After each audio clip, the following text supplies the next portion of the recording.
Hi, my name is Martin. I'm a driver coach in Open Formula. In this video, I'm going to run you through insights and opportunities from the Qatar race. We're going to talk about the start, the strategy, of course, McLaren's mess up there, Lando's throttle shape, looking ahead to Abu Dhabi, what can be done, what can happen. If you're interested in what my thoughts are, definitely keep watching.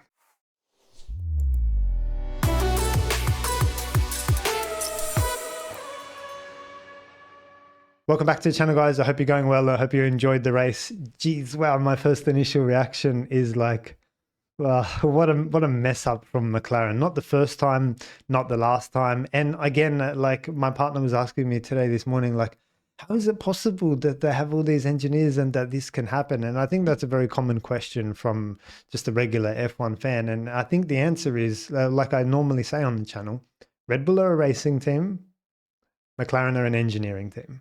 And that's all it was. It was engineers making racing calls, pretty much. And I think if you're a McLaren fan, like, don't worry, Will Courtenay is on the way to McLaren next year, I believe.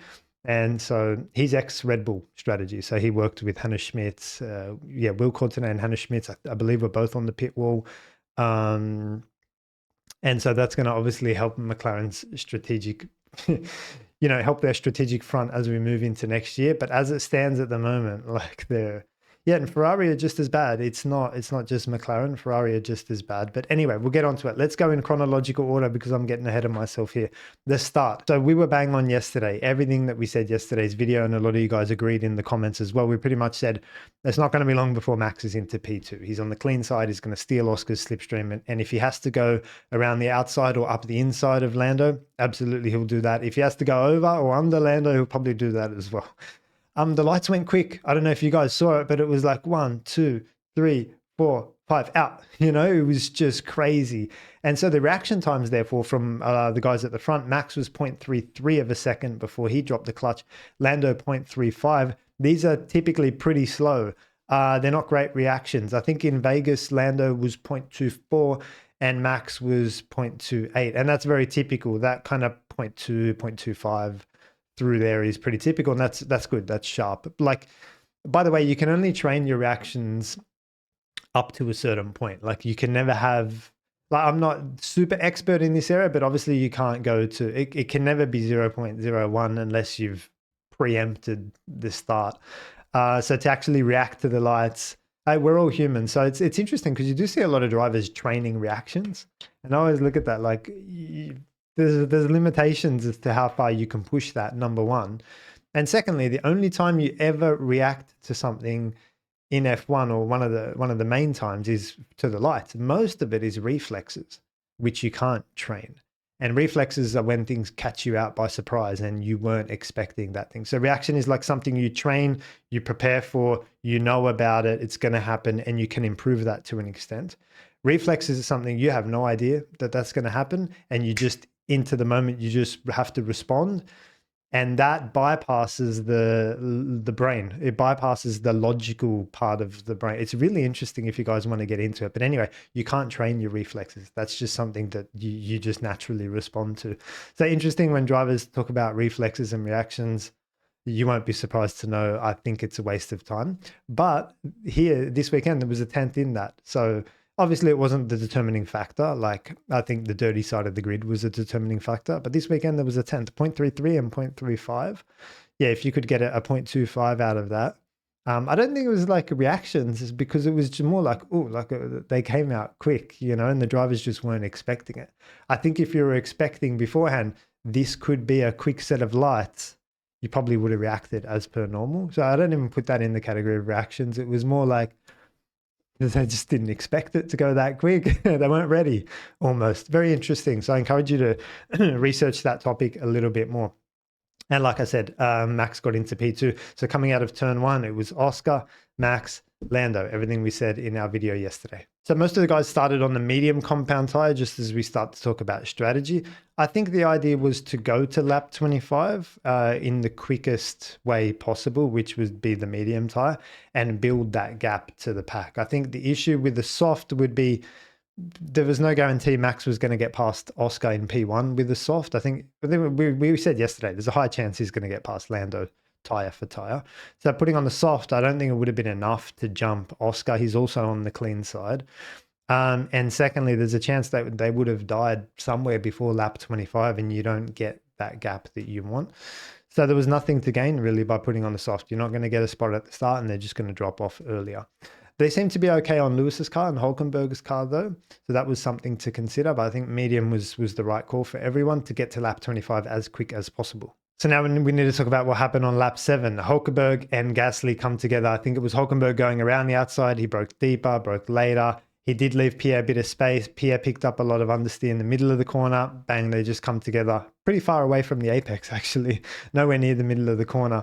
I would say just racing incident. I'm not sure if anyone got a penalty out of that, actually. I've only just come off watching the race. I'd say racing incident on that one because it's something that just developed and both drivers did their best to try to avoid it. It's just when you understand, you can't turn the wheel anymore. And yeah, if you're watching the race and you're like, why didn't Pierre just turn a little bit more? The front of the car is washing, sliding across the tracks. It doesn't matter if he turns anymore. And this is where McLaren dropped the ball. They stayed out. Both the McLarens come past the pit lane and the rest of the field come into the pits. The problem with staying out, like McLaren did, is that your safety car was deployed on lap 7. You've got to look at two things. You've got to look at the lap that the car is deployed on, but you've also got to look at where's the crash, the extent of the crash, what's the track and what's the access, how long is this going to take to clean up, and then therefore what lap could the safety car come in on. This is very different track to track. Some tracks have better access than others. Some accidents are bigger than others. Some accidents are deeper than others and more complex than others and require more cleaning up. And I think that's also where they got done, because if it was like safety car on lap 7 and you just were to look at lap 7 as the lap, you might think, 25 minus 7, that's 18. And therefore we've got 18 flying laps to be able to do it. But no, the safety car stayed out for a few more laps. It actually came in on lap 10. You're only left with 15 laps to therefore build your gap. And so I think that was where McLaren's misjudged the whole thing. It was like lap 25 was everyone's hard boundary to stop, obviously Pirelli with the mandate. And it's like, yeah, if it was a bigger accident and a deeper accident and that safety car stays out on lap 11, lap 12, lap 13, lap 14, even all the way up to lap 15, you've only got 10 laps before you got to come in yourself anyway. And so that window with the safety car being deployed and then staying out for a few laps just really compressed that window.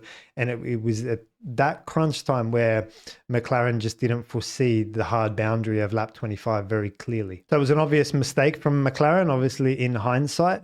2 points that I want to raise about it is it seemed like they didn't discuss this at all. And it's like, yeah, was the preparation done? The guy that left the comment on my video that we read out in the live stream talking about briefings and debriefings.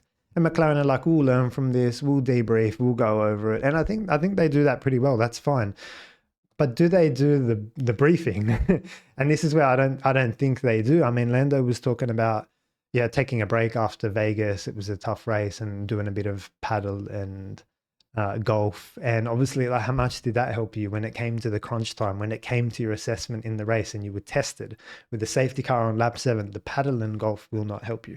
Now, a lot of people, you can play devil's advocate and say, well, it wasn't in Lando's hands or Oscar's hands. It was a team decision. And to that, I would say no. The strategy is not 100% a team decision. There is a driver component in there as well. Not a huge component, and I'll grant you that. And every case is different. For example, the starting compound tire on the race, you know, that's something that would be discussed more at length. Which tire do you want to start on? How did you feel on the soft on Friday? What did the data say? Do you reckon you can get a good start? All of that will be a driver team discussion. So that one might be a 50-50 call, 50 driver, 50% team, for example. In this particular one, time was critical. The team had most of the lion's share to blame. I'd say 85%, but there is always a driver component to the strategy as well. And they often radio in and check, how are the tires feeling? Do you think we can extend? If we pit now, you're going to come out behind this car. Do you reckon you can pass him? There is always that driver component. Difference in extents, though, just depending on the situation. So that's the first thing I wanted to say is, yeah, I stand by what I said. The paddle and the golf, Lando could have been getting everyone together with the team and saying, hey, listen, I know we have our strategy meeting as per usual on the Saturday night. That's fine. But can I just come together on Wednesday and can we just go over a couple of things? What if I get a puncture on lap 36? What if safety car comes out on lap 7? What if there's double yellows on the entry to 4 and Oscar's already pitted and my tires, do I need to do anything? Do you know what I mean? Like, you've got to go over your situations properly and do your homework. And you can't do enough homework. You're in a championship battle. Like, you should be up all night. There should be no time for paddle and golf. And the devil's advocate again will be Lando needs to unwind, and there's mental health involved. And same for Oscar. The same argument for Oscar. I know I'm singling out Lando, but I mean both the drivers. Yeah, they need to unwind, they need to relax. I get it. That's fine. If you need to do that, that's fine. Just know that is defined as underprepared. That is not your job to play paddle or golf. And you should be so passionate and so in love with this championship fight that it should be, how can I improve? What needs to happen? Like, what happens if that happens? What happens if I start P4 and I lose a spot at the start, or I gain a spot at the start? Does that change my strategy? What did we see last year with the tires? Were they good? Were they durable? You know, what were the lap times? What was the deg? Just all these different things. And how is this 25 lap limit? How could it bite us? And I think doing that extra preparation of dotting your I's and crossing your T's. I'm not blaming the drivers in this situation, but I'm like, my only advice to Oscar, particularly Oscar, in this situation would be, you can't always trust your team and strategy. You've got to trust but verify. I'd be curious to know, like, if McLaren, let's just put the team to the one side for a second. If Lando and Oscar were just presented with that exact same opportunity again and they had no radio, for example, what would they do? Would they have pitted? I don't know. What was their natural instinct? If they were to rely on their own homework and their own instincts and their own judgment, what conclusion would they come to? I don't know the answer to that question, but if it was like that they wanted to pit, yeah, they should have been louder and more vocal on the radio. Carlos Sainz is a really good example of this, and I'm not just singling out McLaren Ferrari, a joke when it comes to strategy as well. There's plenty of memes going around with Ferrari clowns on the pit wall, and, you know, rightly so. They make a lot of blunders. Monaco with Leclerc was a really good example of that. They left him out in Paul Ricard for him to, there's been heaps on the Ferrari side. So, and Carlos Sainz is a really good example of that. Carlos is like, no, stop inventing. No, I'm staying out. No, we're pitting this lap. But Carlos is like, box. He literally calls his own pit stops at times. And if I was, like I said, if I was coaching one of the McLaren drivers, that would be a leaf from Carlos's Sainz cap that I would give to them and say, yeah, the team, leave it to the team most of the time, but also bring your own judgment to the situation as well, and just always double check your team's homework as well. So I would say in this case, it was 85% team call, 15% driver call. And I'm a driver coach and mentor. I can only look at the driver's side and say, you could have been louder, and, you know, and I'm not blaming the drivers in this situation. Like, the team blew it 100%. I'm clear on that. But that's the only thing. You can't, what if this happened every race? Team blew it, team blew it, team blew it, team blew it, team blew it. At which case you're going to say, you know what? From now on, I'm doing my own strategies. Do you know what I mean? I don't think we're there yet, but it's just like, it's just a side note to say, like, you've also got to check your team's homework as well. You shouldn't have to, but there is crossover between team and driver when it comes to strategic decisions. Now, after the safety car came in, man, McLaren were rapid. That car's a weapon. It's a full weapon. Like, around Qatar, it's just got grip on both axles, front, rear, long corners, high-speed corners, slow. Like, it's just a full weapon. And it was the way the McLaren drivers were able to pull away and build the gap straight away. It was impressive. They only had 15 laps to do it. And I think they got themselves up into decent, like, it was damage limitation at that point. They got themselves up as high as possible, particularly Oscar was doing excellent. He'll be very disappointed. His mum, Nicole, is going to be, she's going to be so pissed with the result. She's not going to be happy at all. So I think they were rapid. They deployed good pace. Lando was struggling a little bit more than Oscar. No, but just a note to say, like, Oscar's weekend was exceptional. And the way he was dialed into that car, like, he was super quick. That was Oscar's job to control the safety car restart. Again, we do our due diligence every Thursday night before the race, and we say, if a safety car comes out, where should we go? What can go wrong? What if the safety car, like, you're aware that it gets called in at turn 10? What if they leave it to the last second and the safety car in this lap? Like, what do you do? How do you respond to that? We do our due diligence from the driver's side. I just feel like the team dropped the ball and didn't do it on their side. Let me jump you over to the track map and I'll show you what we discussed. And I think Oscar nailed it. Really good restart from Oscar. So let's have a look together. So back end of the track, I think it was just on the exit of turn 11 when they were notified. And we look at both points on this channel. When were they notified that the safety car was coming in this lap? And therefore, where did the driver then make their decision to kick off the race restart? They were notified here, just on the exit of 11 between 12, and therefore Oscar slows down and he lets the safety car go ahead and trickle into the pit lane. What we said in our live stream was the earlier you can go, the better, because if I just bring this track map up a little bit, the start finish line is over here. If you go anywhere through here, no one's allowed to pass you until that point, and you can aero wash your friends, you know, you can control everything. Like, it's just, you get the last sector pretty much to yourself, and it's just so hard to follow and pass. So that's pretty much what Oscar did. He lets the safety car go through 12, 13, and he pretty much bolts here on the exit of 14, aero wash through 15, aero wash through 16, resumes the race down the pitch straight. Perfect execution from Oscar. That was a beautiful restart. Lando was complaining on the radio about his throttle shape. Will comes on the radio and says, Lando, you've gone back to your old throttle shape. What's going on? And Lando's like, I'm trying, man. I'm just trying different things out here. And again, I take my hat off to Lando for that. Try. Like, just try. That's what I was critical of Lewis for doing in qualifying yesterday. He's not playing with tools enough and not exploring enough, particularly in turn 7, which is what this radio message was about. Long corner of constant radius. You can play with your rotation zone in long corners. Lines are different. Braking, engine braking, brake migration, brake balance, diff, entry, mid, exit. Like, it's a very technical corner. And we often refer to LCCR as the most technical corner out of the 7 technical corners, because you can play so much and get different outcomes and entry, exit trade-off. So for Lando to say, hey, I'm just trying. Yep. Good for Lando to just do that and just try. The tone in Lando's voice, though, all race was like, it was really sad. I'm not sure if any of you guys also picked it up, but he was down. It's like generally sad was how it felt out there. Let me talk to you guys about throttle shape for a minute. So what was what did Will notice and what were Lando's options? So come over to the whiteboard. We'll have a look together. So throttle shape, it's the translation between your foot, what your right foot is actually doing. So your pedal, which you can put on one axis, and then what the engine actually, like how much percentage of throttle actually gets delivered to the engine. So very typical, very standard default is 1-to-1. So that means that at 50% pedal, you're going to get 50% pedal delivered to the engine. And your very default, like kind of throttle shape is 1-for-1.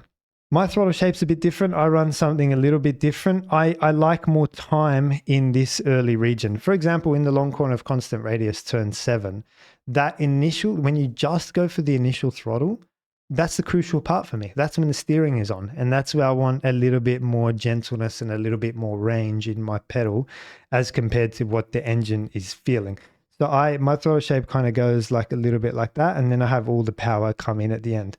So what that means is, between 0 and 50 on my pedal, that only gets me, if we follow the green line, that only gets me up to about 25 or 30% of engine throttle. So I've got more pedal range than I do what's delivered to the engine, and I got more time in that region, and I can just modulate better. It makes it a little bit more sensitive in that area. I am struggling though on the sim in Bahrain's increasing radius corner, just after the decreasing radius corner. I want to say it's turn 11, because when I go for the throttle here, I go for the throttle very softly, very progressively, because I know it's increasing radius, the steering lock is on, traction is a problem through here, I get it.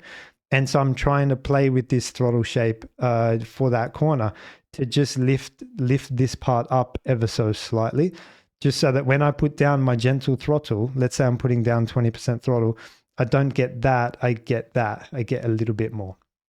So that's a quick lesson on throttle shape. That's how it works.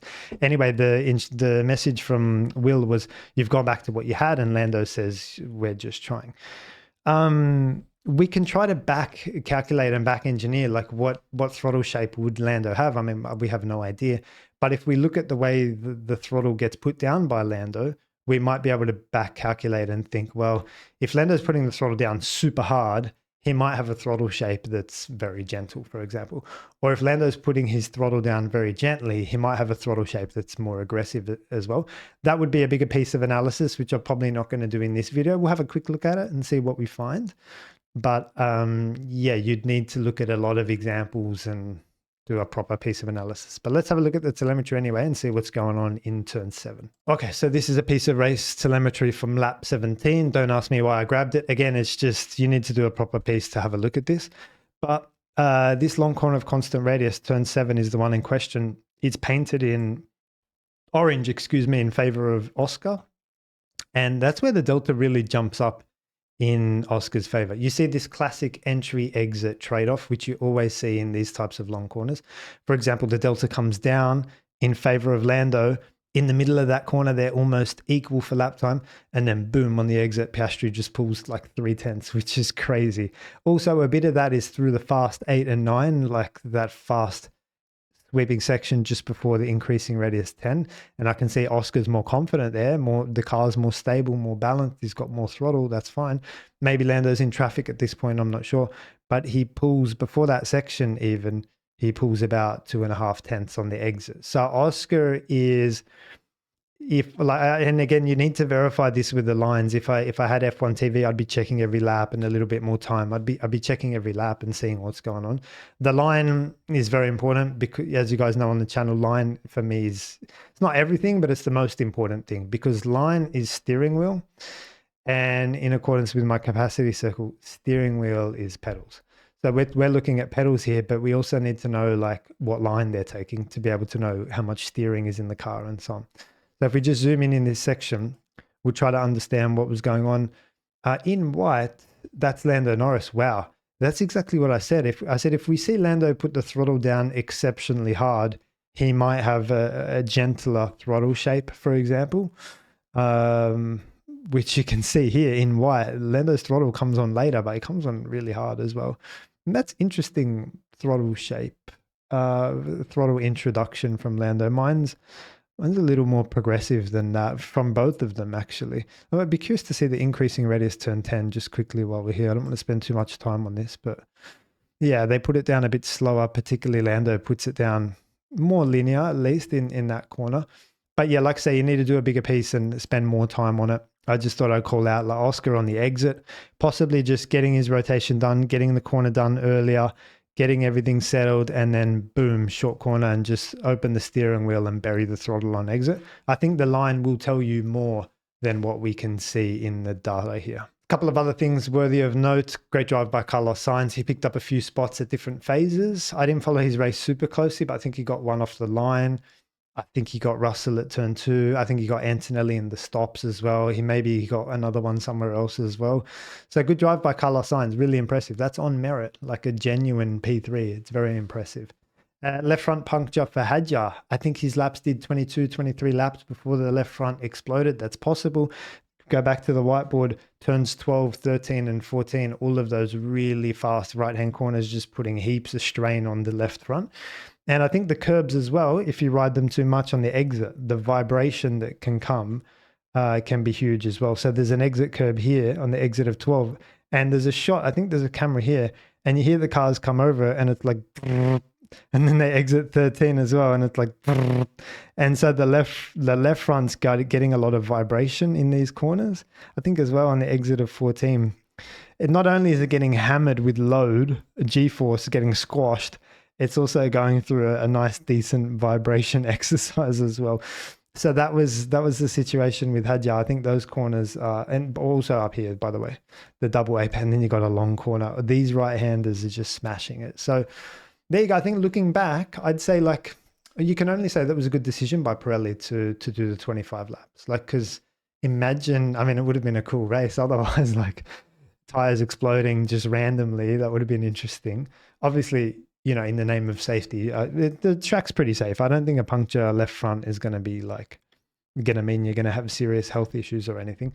But it would have been interesting to see some of the left fronts start to pop. But you can only say really good decision by Pirelli to set that 25 lap limit. And otherwise you would have seen more of that, more left front punctures. Yeah, anyway, there you go. What can we say from here? Well, the championship is well and truly back on. I still think things need like, again, this is a conversation. We're going to be talking about this in our live stream on Thursday. So definitely make sure you come to that. We're going to have to deliver on the live stream as well. We're going to have to check as much as we need to check and do our homework from the driving side. But things can go wrong. A lot of things can just go wrong generally in racing. Like even I was thinking about it before and I'm like, the pit lane in Abu Dhabi's got like, it goes underground and there's walls. You could just imagine a situation where one of the cars is stuck there and Lando comes out and meets his car and he can't move. Anything can happen. Pit stops, pit lane exits.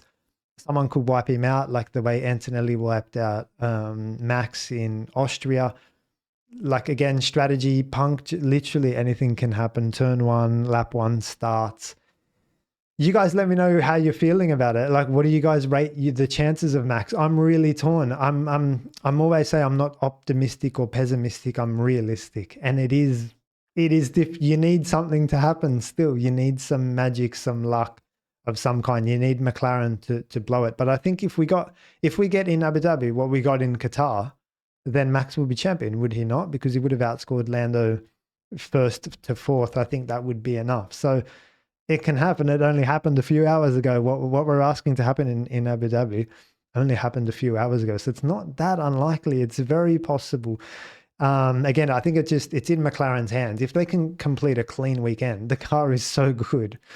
You know, they'll be fine. But then we saw reliability in Netherlands. Like, literally anything can happen. So yeah, make sure you come along to the live stream on Thursday. We'll talk about it. I'll answer your questions there. But if you had any other thoughts or questions, drop them in the comment section below in this video. I'll see you guys on Thursday. Cheers.